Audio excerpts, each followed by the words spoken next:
Malam. Selamat malam, Edi. Apa kabar? Baik. Selamat malam, Opa Emil.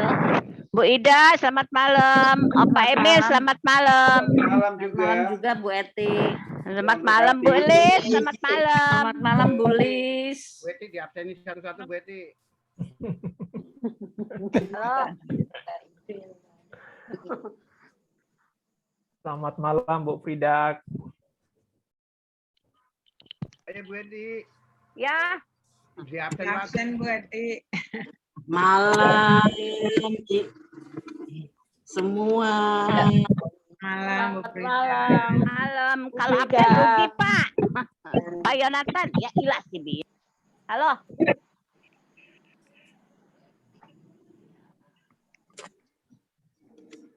Tunggu Pak, gue lagi.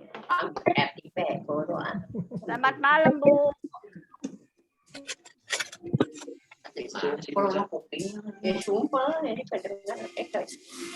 Selamat malam Bu.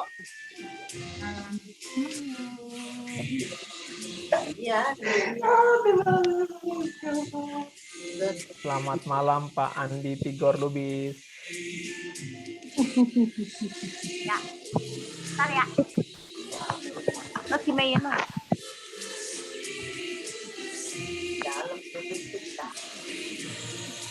Halo. Selamat malam, Bu. Bu siapa Bu Eti? Bu siapa? Bu Frida, Bu Ida. Bu Frida, selamat malam. Baru ketemu lagi nih Bu Frida. Ya, Bu Erna, sehat kan? Bu Frida sehat. Selamat malam, Bu Les. Bu Frida, apa kabar? Baik Bu Eti. Puji Tuhan. Malam Bu Lis. Halo Bu Diana. Diana, selamat malam. Selamat malam. Halo, selamat malam. Selamat malam Bu Diana. Selamat malam Bu Bambang. Pak Bambang. Selamat malam. Kelihatan orang yang udah bodo amat. Bu Cengke, selamat malam. Bawel. Ya. Bukol. Halo Bapak Ibu semuanya. Selamat malam. Bu Eni. Halo Frida.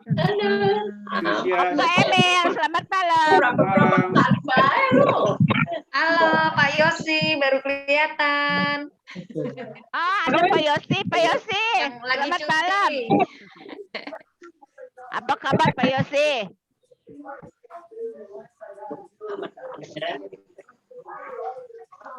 Selamat malam Pak Yonatan. Selamat malam, Pendeta Agus, Pendeta Yonatan, Bu Demi.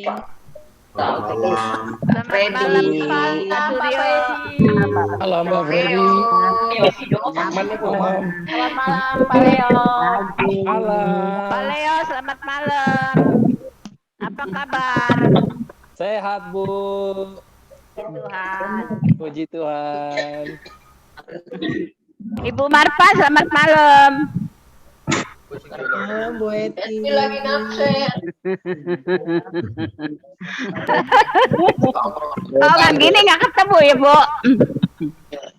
Selamat malam, Pak Dharma. Oh, ada Pak Dharma, selamat malam. Boleh, selamat malam. Selamat malam Bu Lis. Bu Bambang, selamat malam. Pak Bambang, selamat malam. Selamat malam. Bang absen dulu nanti lu. Pak, kenapa lampunya kelap-kelip? Opa Emil, selamat Lampu di malam. Pak Asko, Apa kenapa kabar Opa Emil? lampunya kelap-kelip? Selamat malam. Selamat malam. Risiko kali dia. Halo Bu. Jelang Natal. Bu Cengki, Bu Cengki, apa Saya. kabar? Baik saja. Bu Mal. Ya. Baik-baik Sehat. saja, Eti. Kok enggak? Malam Bu Pak Cengki. Amin. Lampunya keren itu Pak Asku. Selamat malam, Pak Amin. Pak Amin, selamat malam. Ya, Ya. Bu ada nggak Pak? Stop. Tompul. Baru dulu Selamat malam, Bu Dewi. Selamat malam. Iya nih. Ada baru-baru.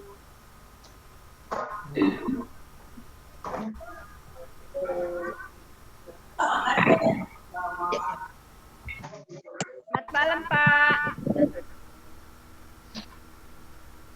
Malam, Eti. Selamat malam, Bu Aju. Selamat malam. Nah, Apa kabar? Ayo. sehat. Ati kangen nih Bu Ayu. Ati kangen. Ati kangen. Ayo bikin kece aja. Iya. Kapan kita makan pecak? Kangen mie-nya. Tapi nggak kangen sama Eti. Kangen pinnya doang, bete. Orangnya jangan dikangenin. Mie-nya dikangenin. Ya, betul. Berabe kalau kangen sama orangnya.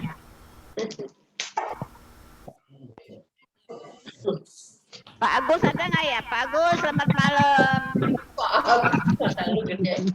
Bagus gede begitu nggak kelihatan. Nggak kelihatan kan kelihatannya Mami Cengki doang sama Bu Mol. Tuh bagus kelihatan.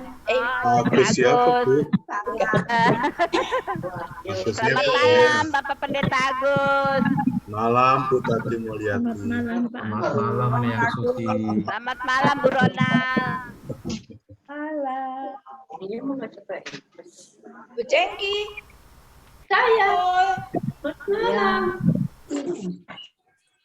yang tanya dalam bisa dan badan di sini lebih. Baik. Selamat malam Bu Oma Priscila. Malam Bu Eti. PSD kami. Selamat malam Bu Teti.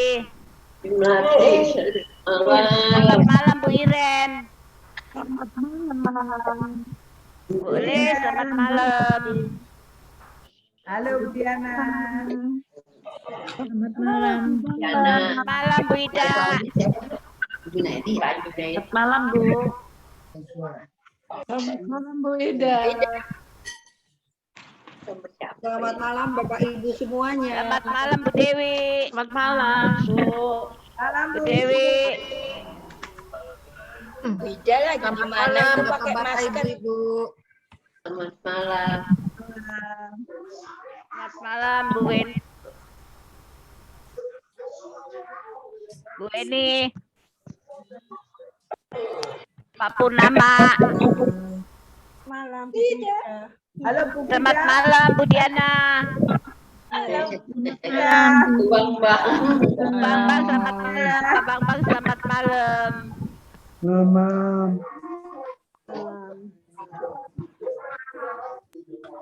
Lagi Bang. Panik terang ya. Terang ya. Halo Bu Ayu. Malam Pak Samuel Praptoyo. Wahyu. Selamat malam Pak Sam. Pak Freddy selamat malam. Malam. Halo Pak Leo. Ada panggil Pak sekarang ya Leo. Halo Tante. Udah beda. Pak Leo selamat malam. Malam.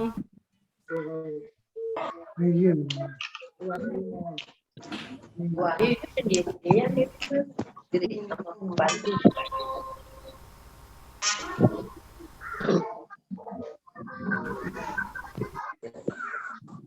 Selamat malam Pak Sitompul. Selamat malam. Selamat malam Ibu. Malam, Pak Sumanto. Selamat malam Pak Hendro, Ibu Hendro. Malam Bu Tati. Pak Pak Enjo. Emil, selamat malam. Selamat malam. Ibu Frida, selamat malam. Selamat malam Bapak Ibu. Selamat malam Pak Dharma. Hadir. Selamat malam Pak Tri. Apa kabar tetangga dekat? Selamat malam Bapak Ibu, saudara-saudara yang terkasih dalam Tuhan.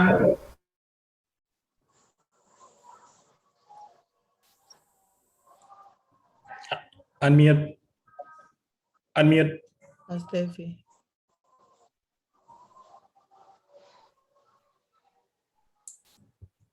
Ya, selamat malam Bapak Ibu, saudara-saudara sekalian. Kita akan mulai pekan doa kita pada malam hari ini. Ya, saya coba share screen ya.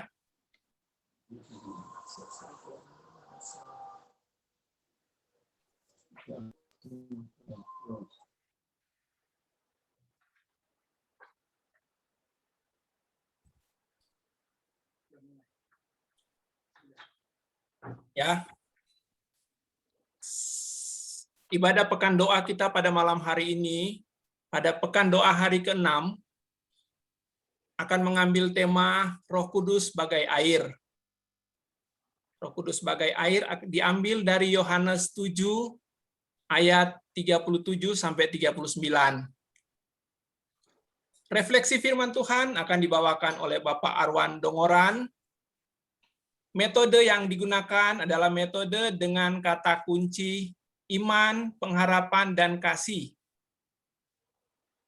Liturgos dari Gili Roka, Ibu Rina Bako.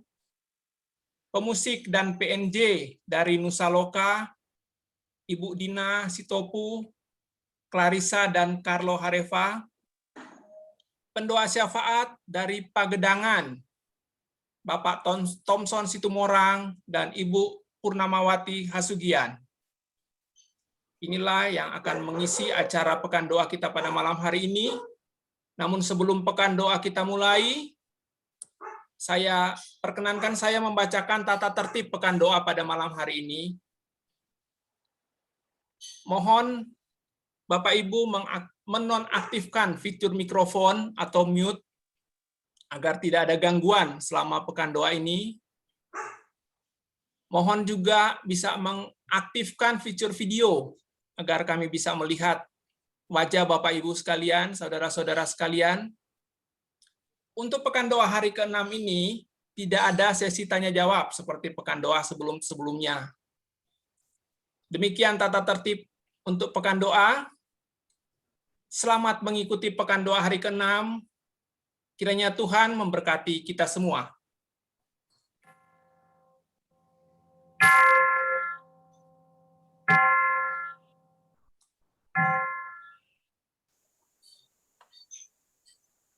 Umat Tuhan yang terkasih, marilah kita menghayati dan merenungkan bersama sapaan tentang iman. Iman adalah percaya, iman adalah karunia Allah yang dikerjakan di dalam hati oleh Roh Kudus yang menghidupkan dan memandu semua kemampuan kita menuju satu tujuan. Kita harus berdoa untuk memiliki iman dan supaya iman kita bertumbuh. Iman kita juga akan diperkuat dengan selalu mengingat janji-janji Kristus yang berulang kali diucapkan bahwa doa-doa kita kepada Bapa dalam namanya pasti akan dijawab kalau kita memintanya dengan iman dan percaya sewaktu kita memintanya.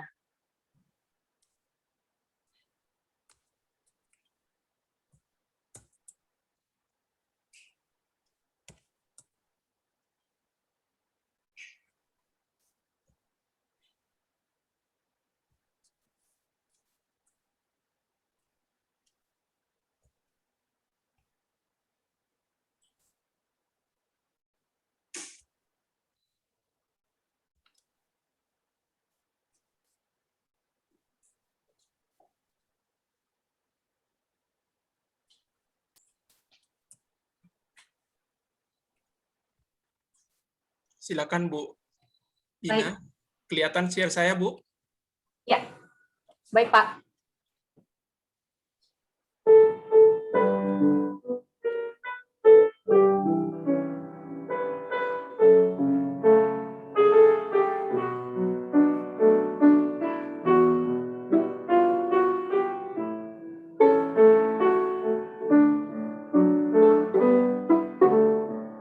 Ku yakin Tuhan tuntun langkahku serta membuka jalan bagiku.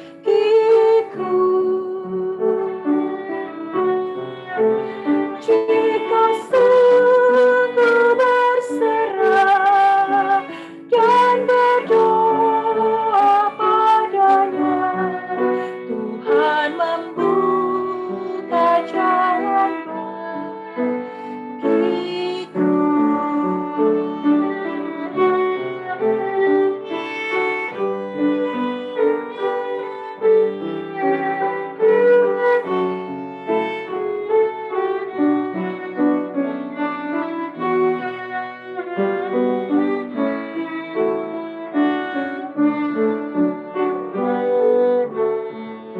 Ku yakin Tuhan tuntun langkahku serta membuka jalan bagiku. Bagi Dia hidupku, kata dan tindakanku, Tuhan membuka jalan bagiku.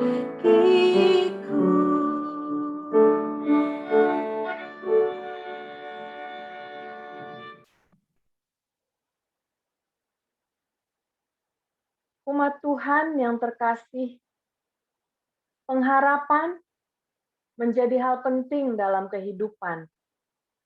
Untuk itu, marilah kita menghayati dan merenungkan bersama sapaan tentang pengharapan. Pengharapan adalah suatu sikap hati seseorang yang sedang memohon dan meminta sesuatu kepada suatu pribadi yang lebih berkuasa dari dirinya, dan dianggap bahwa pribadi itu bisa menjawab apa yang menjadi permohonan dan permintaannya. Pribadi tersebut bisa sesama manusia dan terlebih teristimewa, bahkan terutama kepada Tuhan. Pengharapan adalah sauh yang kuat dan aman bagi jiwa kita yang telah dilabuhkan sampai ke belakang tabir, di mana Yesus telah masuk sebagai perintis bagi kita ketika Ia, menurut pengertian Melkisedek, menjadi imam besar sampai selama-lamanya. Ibrani 6 ayat 19 sampai 20.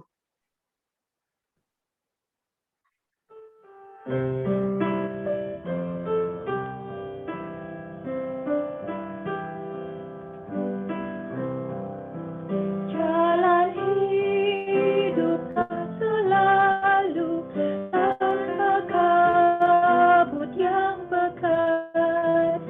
Namun kasih Tuhan nyata pada waktu yang tepat. Mungkinlah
Umat Tuhan yang terkasih, kasih, saling mengasihi, patut ada dalam kehidupan ini.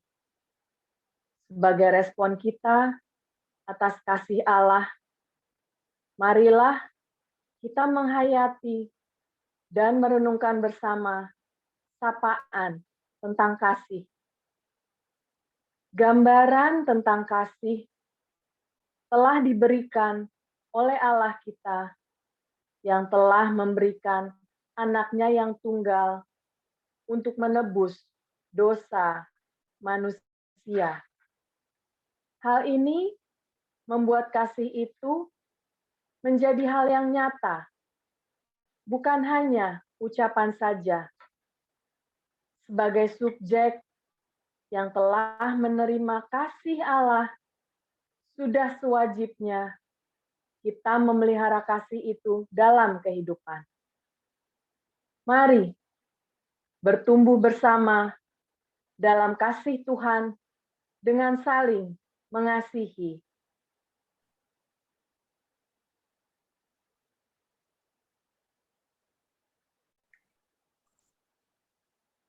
Bapak, Ibu, saudara-saudara yang dikasihi oleh Tuhan, kita akan mempersiapkan diri kita untuk memasuki refleksi firman Tuhan untuk malam hari ini. Kita akan menyatu di dalam doa. Kita berdoa.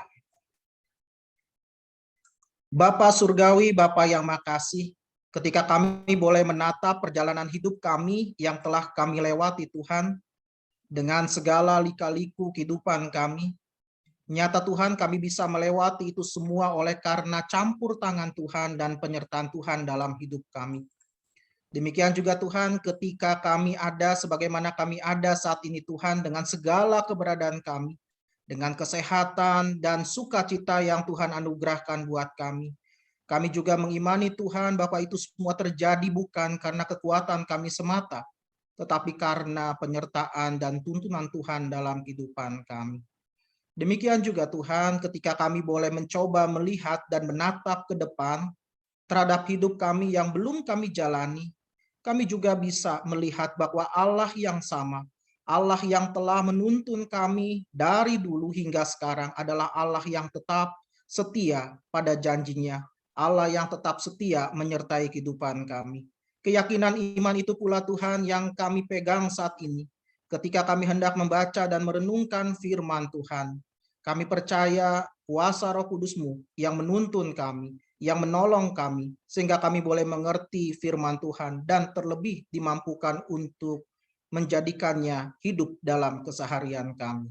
Bersabdalah ya Tuhan bagi setiap kami, karena kami telah siap untuk mendengar suara-Mu. Dalam Kristus Yesus kami berdoa. Amin. Bapak, Ibu, saudara-saudara yang dikasihi oleh Tuhan, selamat malam.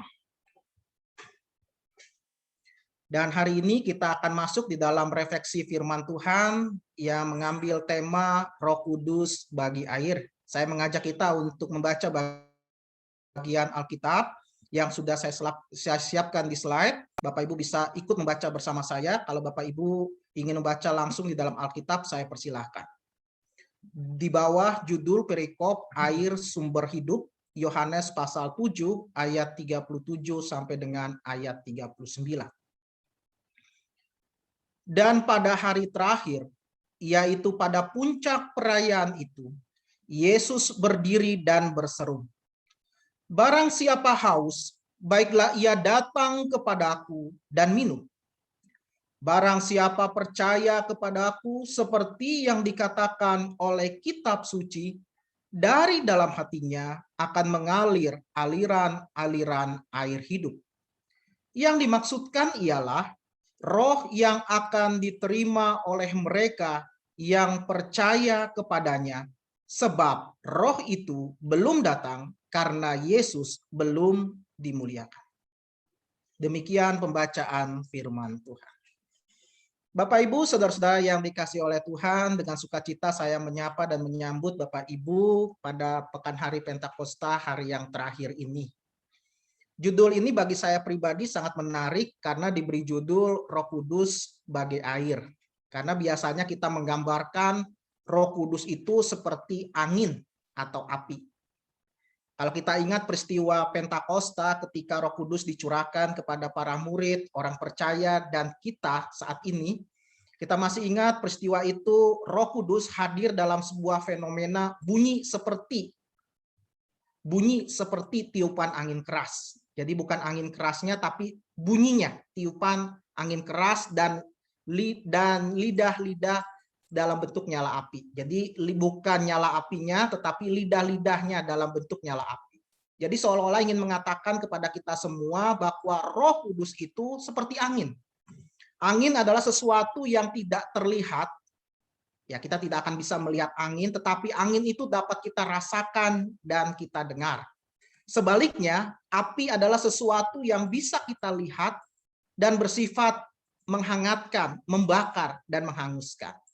Dengan dua analogi seperti ini, sebenarnya kehadiran Roh Kudus pada peristiwa Pentakosta hendak mengatakan kepada kita bahwa Roh Kudus itu adalah sebuah sumber yang memampukan kita untuk mempersaksikan perbuatan dan karya Allah yang kita dengar dan yang kita lihat dalam keseharian kita. Karya Allah yang kita dengar dan yang kita lihat itu kita persaksikan baik melalui kata dan perbuatan kita. Namun demikian, malam hari ini kita akan berefleksi tentang Roh Kudus bagi air. Roh Kudus bagi air. Saya yakin kita semua menyadari air begitu vital dalam keseharian kita, dalam hidup kita. Rasa-rasanya tidak ada orang yang tidak butuh air, bahkan menurut medis setiap hari paling tidak sedikitnya kita membutuhkan 8 gelas air atau setara dengan 2 liter air. Tubuh kita pun sebagian besar, 70%-nya terdiri dari air. Konon, kata orang, manusia bisa bertahan beberapa hari tanpa makan. Tetapi kita manusia tidak bisa bertahan tanpa minum hanya beberapa hari saja. Dan ini sebenarnya ingin mengatakan kepada kita betapa sentralnya, betapa pentingnya air dalam kehidupan kita. Dan ini ingin mengatakan Roh Kudus juga seperti itu. Bahwa tanpa Roh Kudus, ketika kita berada di ruang Yesus, maka kita tidak dapat hidup dan berbuat apa-apa. Dan dalam konteks inilah, ya, kalau kita membaca tadi penuh di dalam Injil Yohanes pasal 7 ayat 37 sampai dengan ayat 39, kita melihat Yesus menampilkan dirinya sebagai sang air hidup. Barang siapa yang percaya kepadaku, barang siapa yang menerima aku, maka dia akan mendapatkan air hidup sebagai sumber kehidupan yang sejati, sumber kehidupan yang kekal. Jadi barang siapa yang meminum air yang bersumber dari Yesus itu, maka tidak akan pernah haus lagi. Nah, Bapak Ibu, saudara-saudara yang dikasihi oleh Tuhan, ketika Yesus mengatakan demikian, maka kita semuanya diajak dan diundang untuk bersama-sama.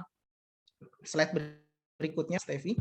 Maka kita diundang untuk bersama-sama melihat bagaimana peran Roh Kudus dalam kehidupan.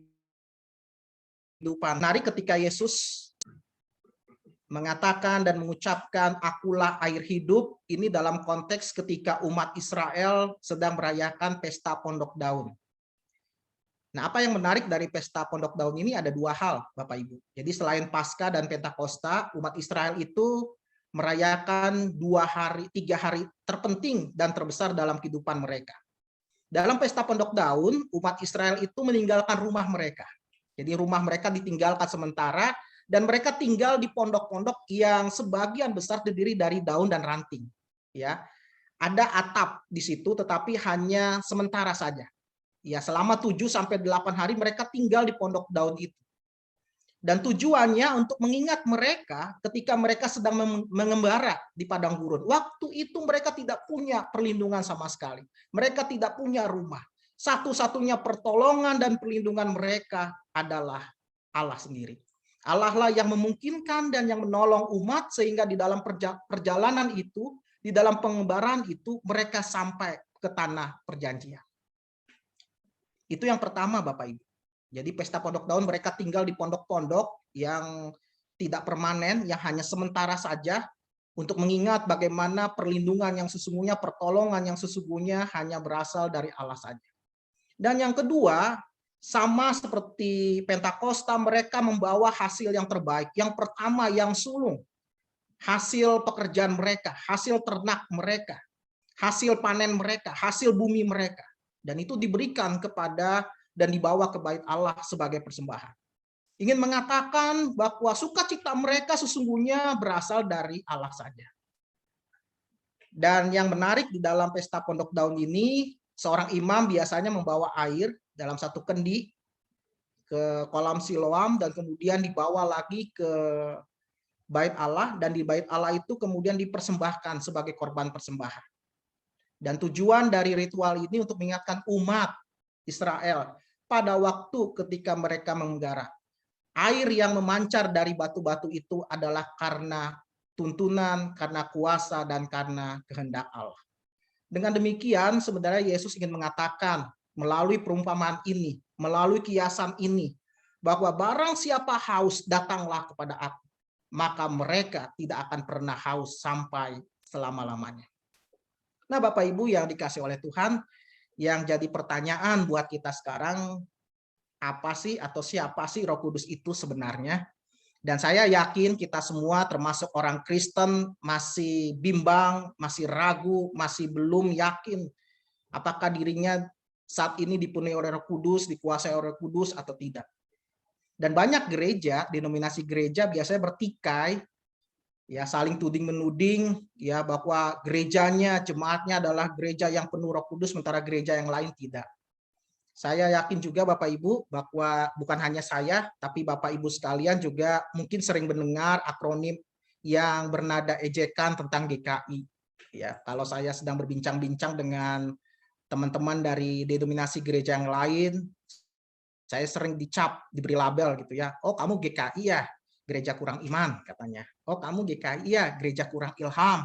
Oh, kamu gereja GKI ya, gereja KI itu. Waduh. Ya, tapi saya tidak akan membahas ini lebih lanjut, tetapi saya ingin mengatakan biasanya orang punya standar tertentu, patokan tertentu yang ingin mengatakan bahwa seseorang ini penuh dengan Roh Kudus.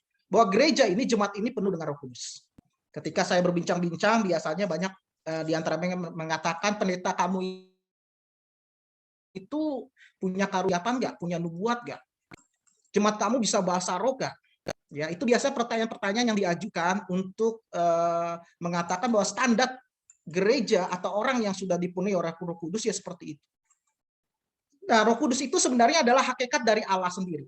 Perwujud nyataan, kehadiran, dan kegiatan Allah yang terus-menerus di dalam dunia dan di antara manusia.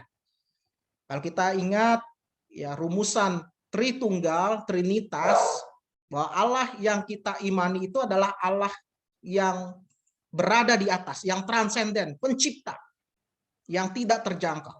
Tetapi Allah yang kita imani juga adalah Allah yang hadir bersama-sama dengan kita, Allah yang imanen, Allah yang hadir di dalam dan melalui Kristus.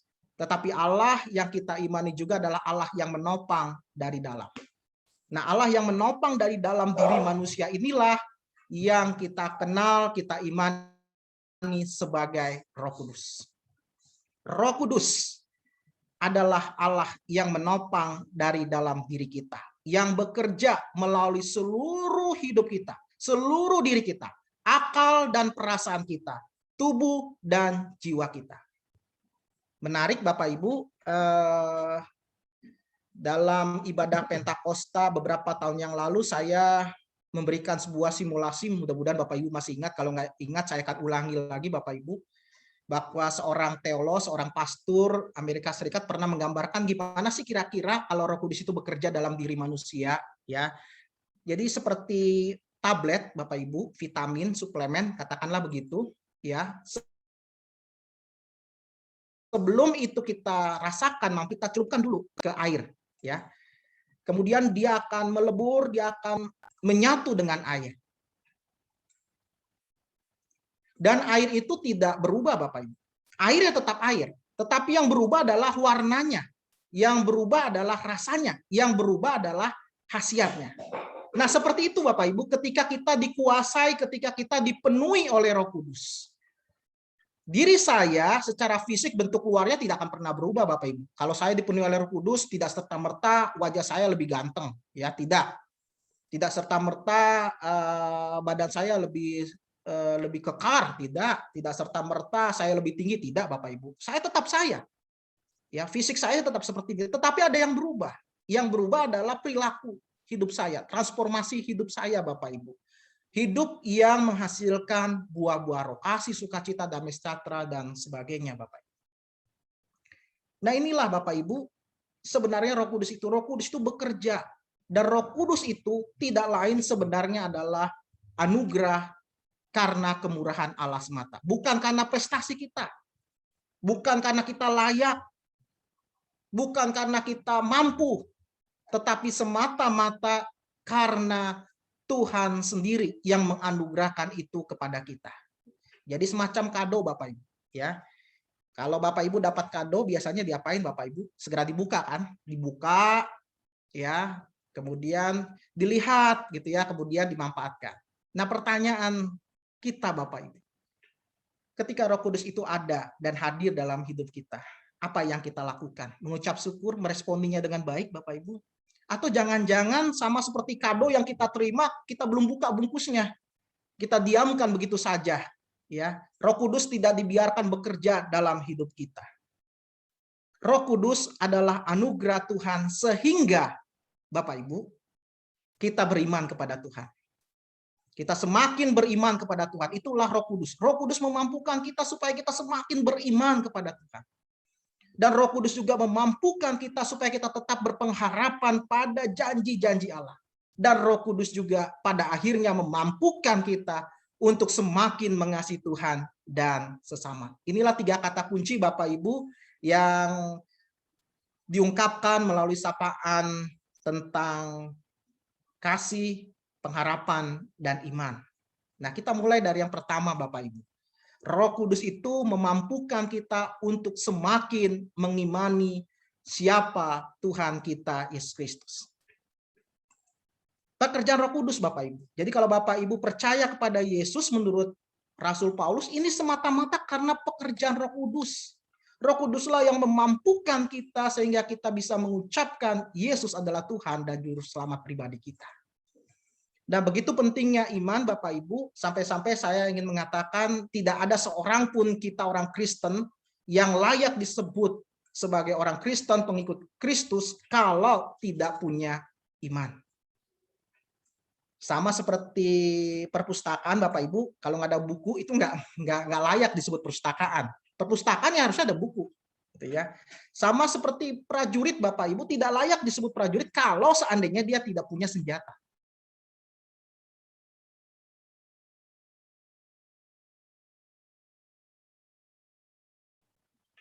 Demikian juga Bapak Ibu disebut pengikut Kristus. Ada banyak ayat Bapak Ibu yang bicara tentang iman. Ibrani 11 ayat 6 misalnya, Bapak Ibu bisa melihat sendiri di slide. Tanpa iman tidak mungkin orang berkenan kepada Allah. Rasul Paulus dalam Jemaat Roma pernah mengatakan segala sesuatu yang tidak berdasarkan iman adalah dosa. Bapak Ibu bisa bayangkan.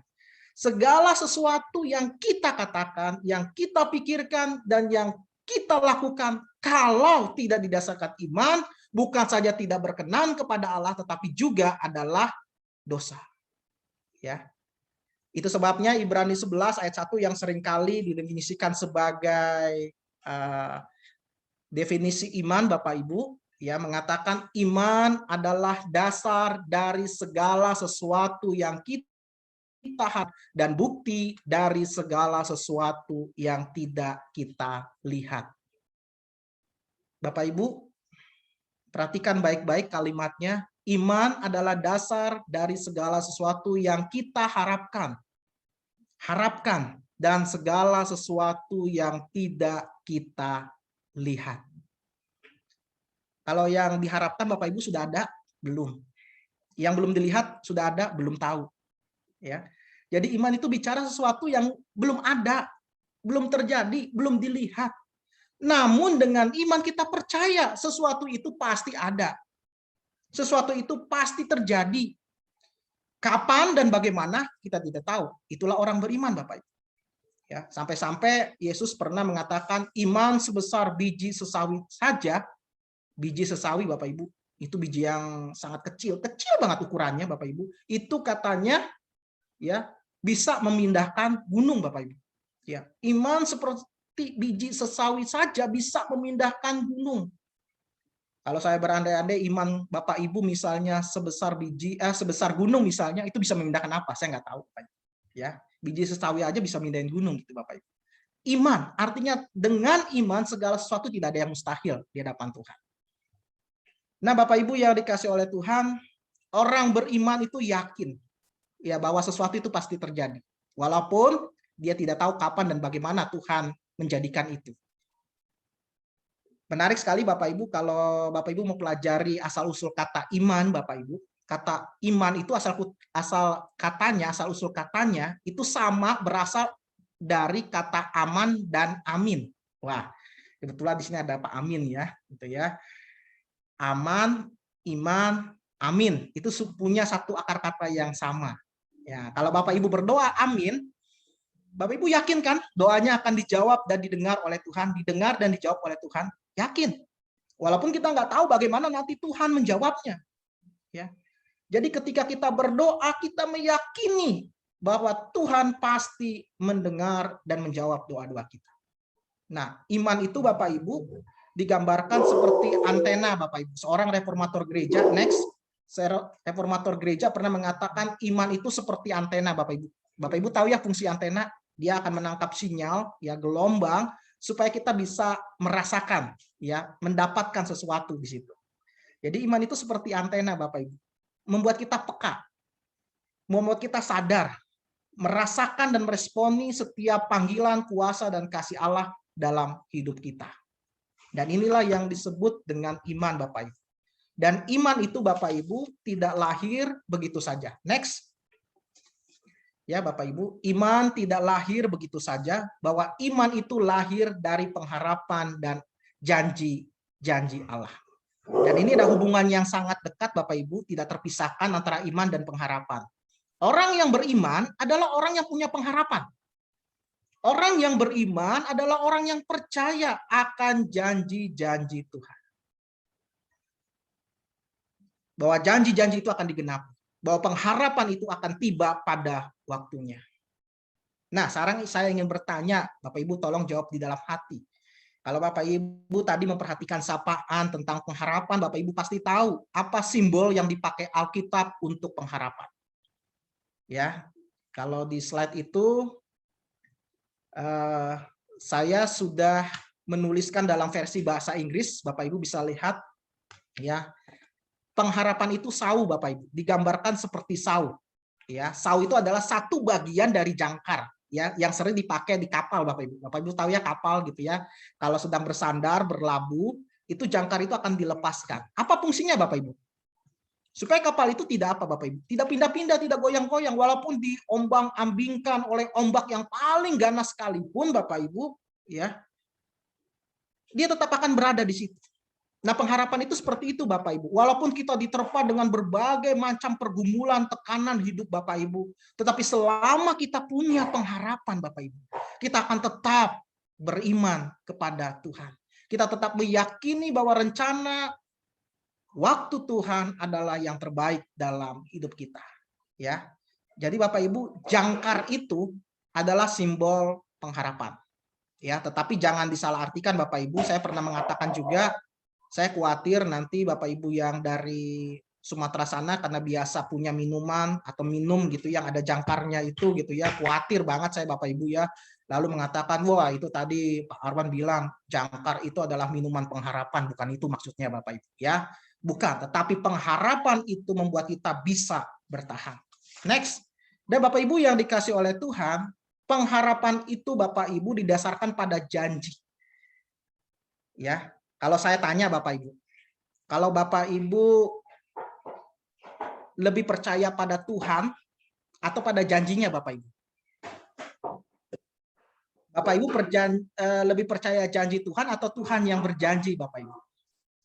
Nah, ini ada perbedaan-perbedaan sedikit Bapak Ibu ya. Yang satu bicara tentang janjinya, yang satu bicara penekanannya pada pribadinya, gitu ya. Saya kasih ilustrasi sederhana saja Bapak Ibu. Saya yakin Bapak Ibu, saudara-saudara sekalian, ya, Kalau seandainya katakanlah ada seorang pembohong gitu ya, yang kemudian berjanji kepada kita semua yang saat ini hadir gitu ya.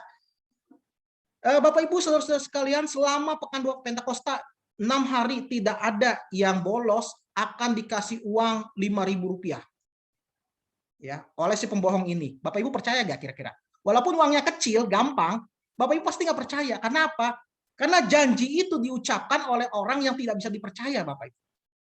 Ya. Sebaliknya, katakanlah kalau ada seorang pendeta, ya, salah satu di antara kita, Bapak Ibu, pendeta yang di sini mengatakan siapa yang tidak pernah absen selama pekan 2 Pentakosta 6 hari berturut-turut, maka akan diberikan apresiasi Rp5 juta. Percaya Bapak Ibu?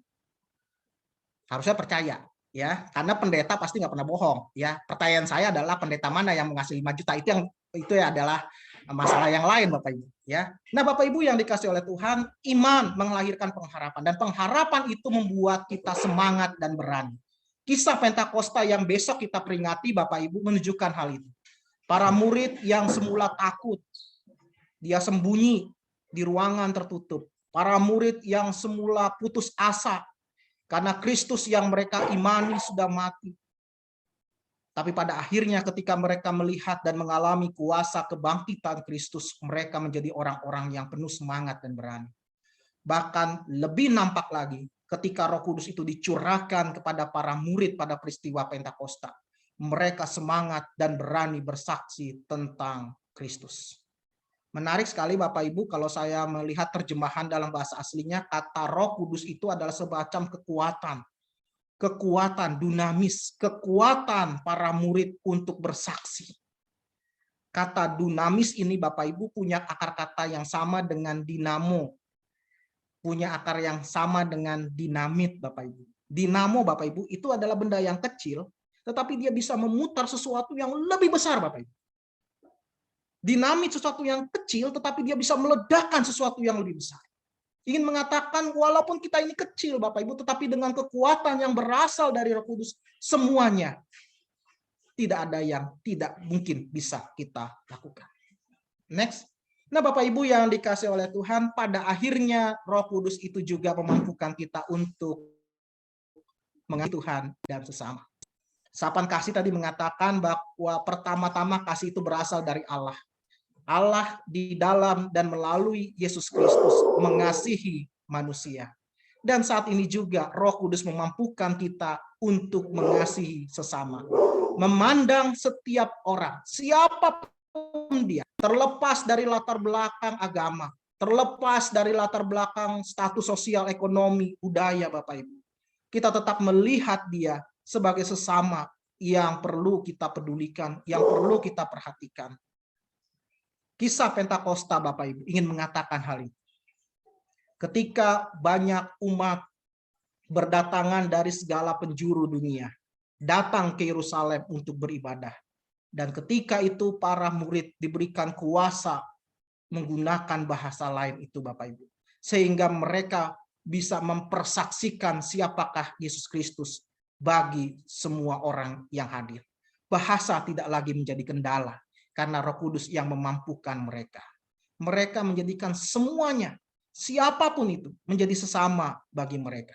Dan kita ingat pula Bapak Ibu, peristiwa Pentakosta juga mengingatkan kita akan lahirnya gereja.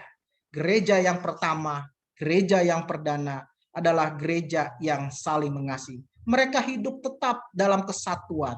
Kepunyaan mereka adalah kepunyaan bersama.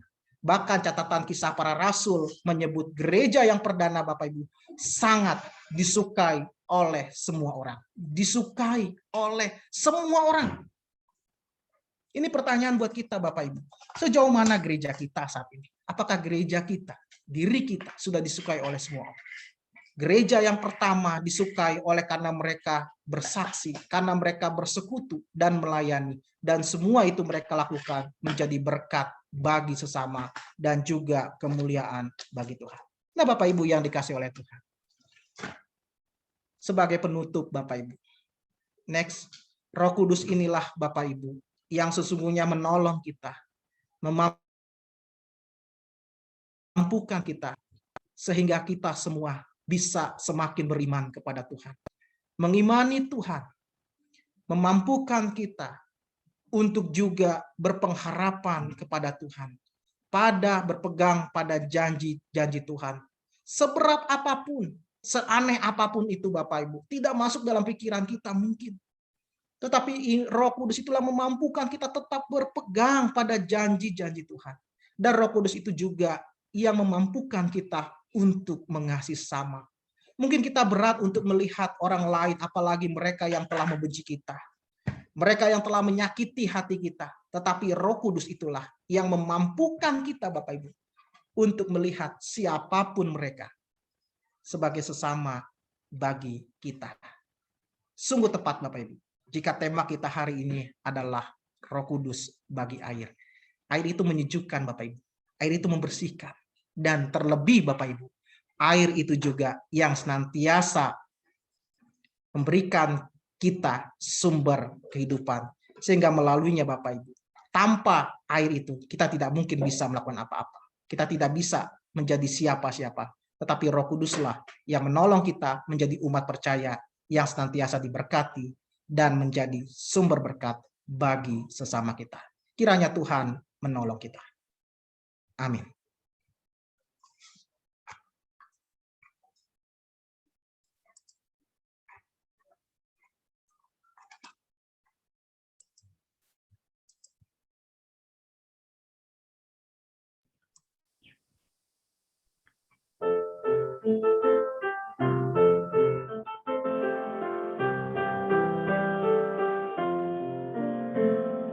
Satukan kami ya Tuhan, satukan dengan ikatan yang kuat.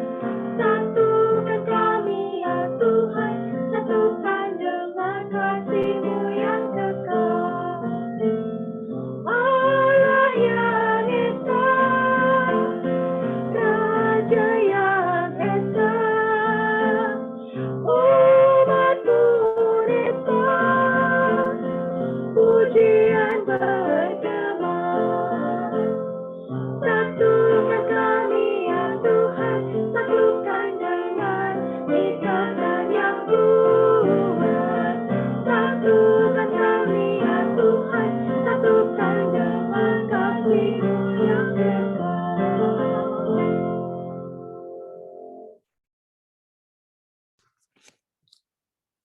Bapak Ibu yang terkasih, mari kita bersatu di dalam doa. Allah Bapa yang bertahta di kerajaan surga, kami bersyukur Tuhan atas bimbingan-Mu, sehingga kami bisa mengikuti kegiatan Pekan Doa Pentakosta hari ke-6 ini. Pada saat ini Tuhan, kami ingin menaikkan pokok-pokok doa syafaat kami. Kami berdoa untuk kegiatan ibadah online yang diselenggarakan oleh badan pelayanan yang ada di gereja kami. Kami bersyukur Tuhan, meskipun ada pandemi, tetapi kami masih bisa mengadakan ibadah secara online yang diselenggarakan setiap minggunya.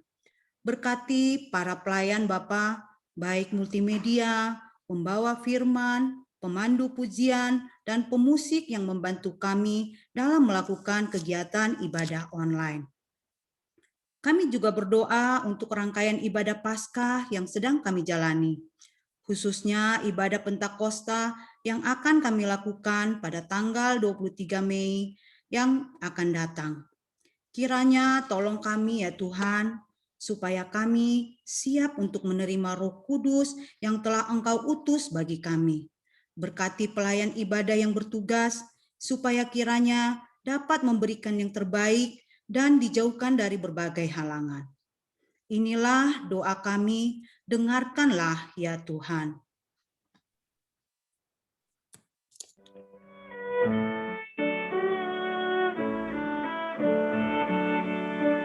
Jadilah Tuhan kehendak-Mu, seluruh hidupku kuasailah. Berilah Roh-Mu kepadaku, agar kasih-Mu ku nyatakan.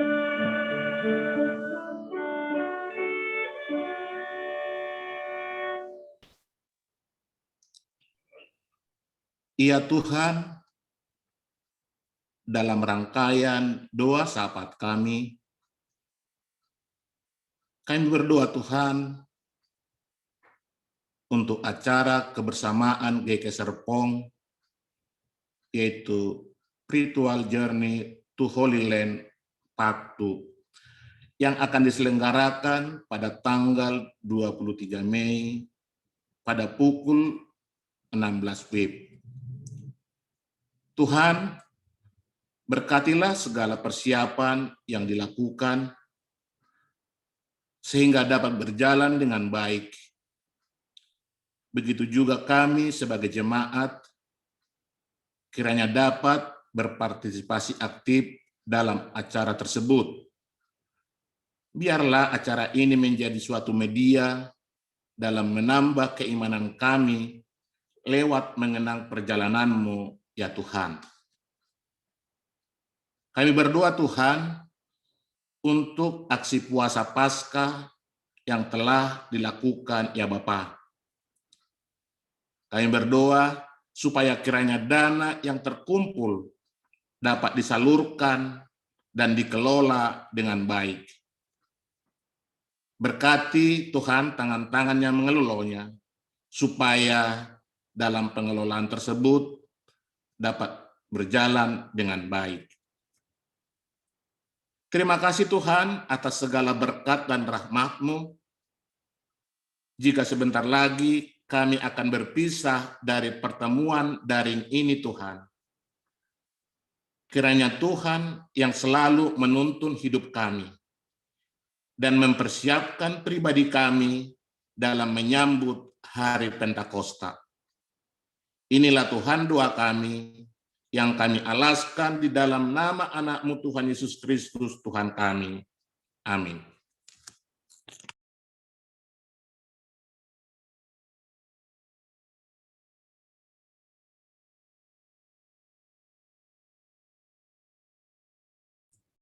Mute.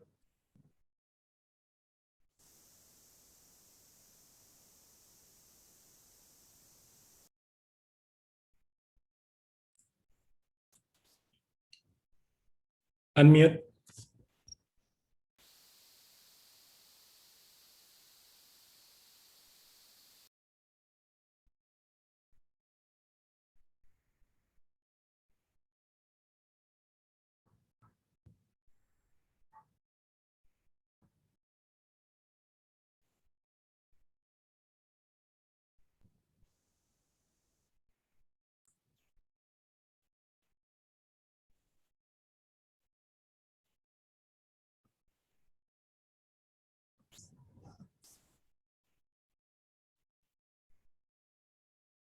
Unmute.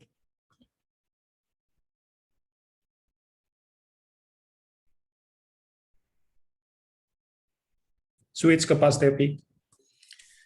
Sapaan akhir. Demikian tinggal 3 hal ini, yaitu iman, pengharapan, dan kasih. Dan yang paling besar di antaranya ialah kasih. 1 Korintus 13 ayat 13. Demikian ibadah pekan doa kita pada hari ke-6 ini. Terima kasih atas kehadiran Bapak Ibu sekalian. Ibadah selesai.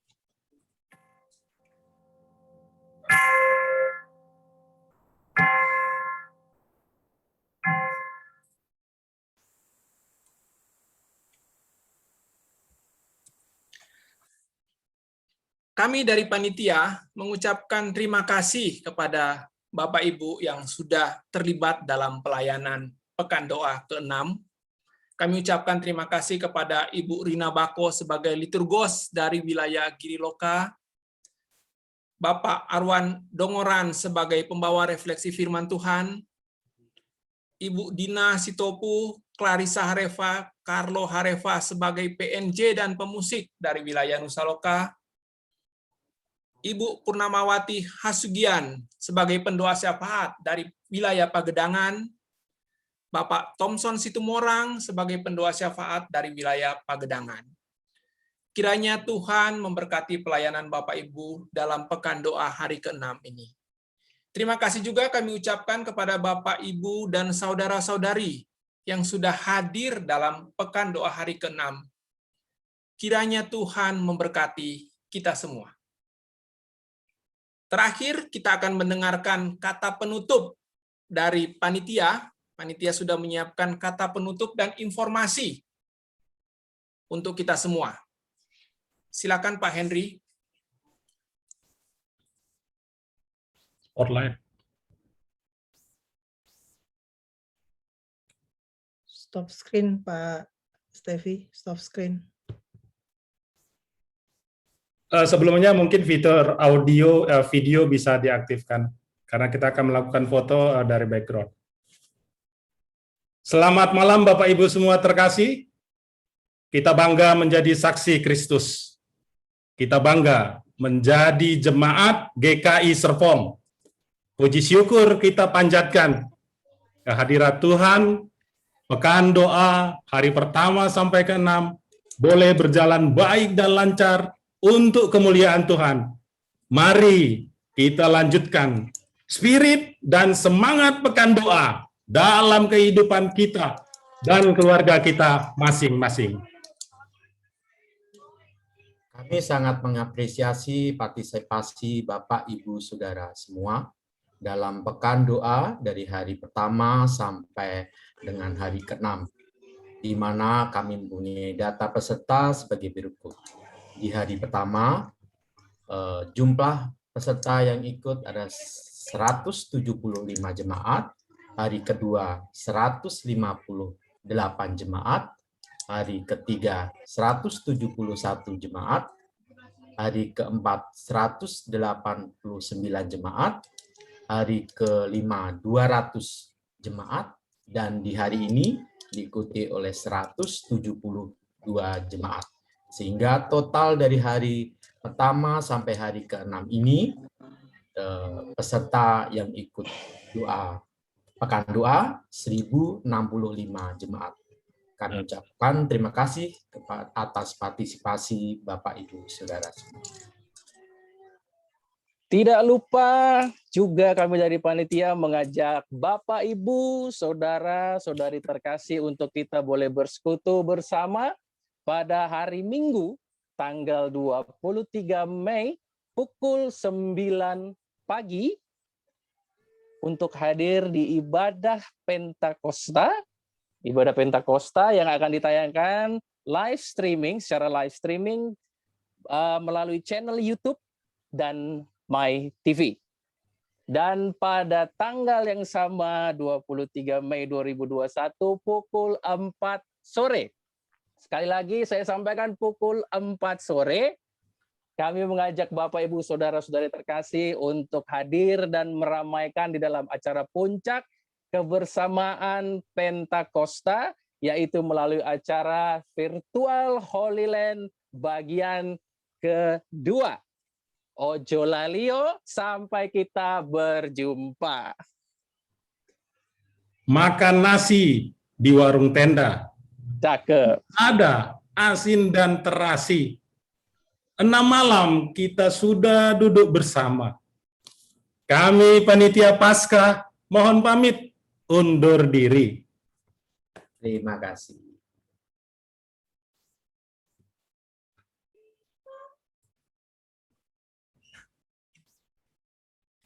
Acara selesai, sampai ketemu di lain kesempatan.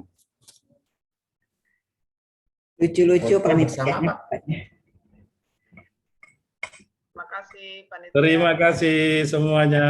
Terima kasih Bapak Ibu. Terima kasih Bapak Ibu, saudara-saudari terkasih. Bapak Ibu. Salam sehat senantiasa. Pelayanan keren. Terima kasih.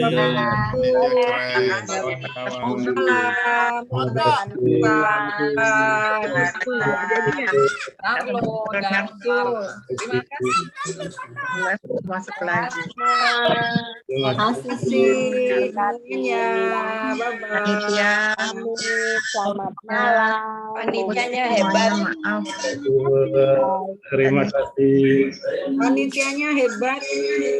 Pak Arman juga terima kasih masih mendengar sepotong. Aduh, mohon maaf banget saya.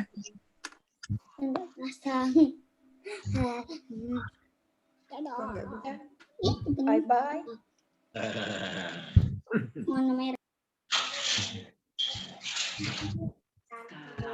Terima kasih Bu Dina, Clara, Carlo, luar biasa.